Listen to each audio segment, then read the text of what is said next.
আন্দোলনরত শিক্ষার্থীবৃন্দ, আমরা সম্প্রতি দুইটি দাবি তাদের কাছে জানিয়েছিলাম, কেন আমাদের সাথে অবর্ত ভাষায় গালিগালাজ করে এখন পর্যন্ত সে দাবি পূরণ করেনি। আমরা তাদের বিরুদ্ধে 9টি দুর্নীতি উল্লেখ করেছি, সেই 9টি দুর্নীতি এখন আমরা উল্লেখ করব। নাম্বার 1, 1 নম্বর ম্যানেজিং কমিটি গঠন 2024। শেখ হাসিনা সরকারের ক্ষমতা থেকে কোনো ব্যক্তিকে না জানিয়ে গোপনে কমিটি গঠন করে শিক্ষা অফিসে জমা প্রদান করে। 2021 সালে 114 জন শিক্ষার্থী রাজশাহী বোর্ডে পুরনো ব্যবহৃত টাকা ফেরত আসে, সেই টাকা তিনি আত্মসাৎ করেছে। 3 নম্বর, ভর্তি রসিদ কেনার পর যে টাকা বিদ্যালয়ে জমা না করে যে টাকা তিনি আত্মসাৎ করেছে। 4 নম্বর, শিক্ষার্থীর নামে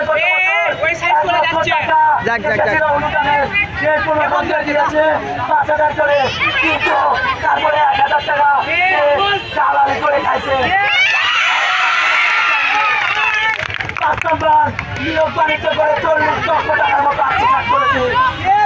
4 নম্বর, টিসিএলের মাধ্যমে হাজার হাজার টাকা তিনি আত্মসাৎ করেছে, বিদ্যালয়ে জমা করেনি। 6 নম্বর, সরকারি বই আনার জন্য প্রতি বছর থেকে ভাড়া এবং টাকা দেওয়া হয়, সে টাকা এখন পর্যন্ত স্কুলে জমা করেনি, সে আত্মসাৎ করেছে।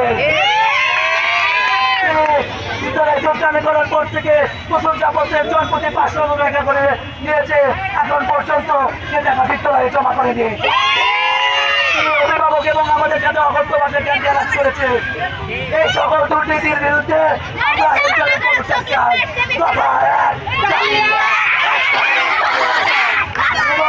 যতক্ষণ পর্যন্ত পদক্ষেপ না করবে ততক্ষণ পর্যন্ত অনির্দিষ্টকালের জন্য সুবীর উচ্চ বিদ্যালয়ের সকল ধরনের পাঠদান কর্মসূচি বন্ধ থাকবে।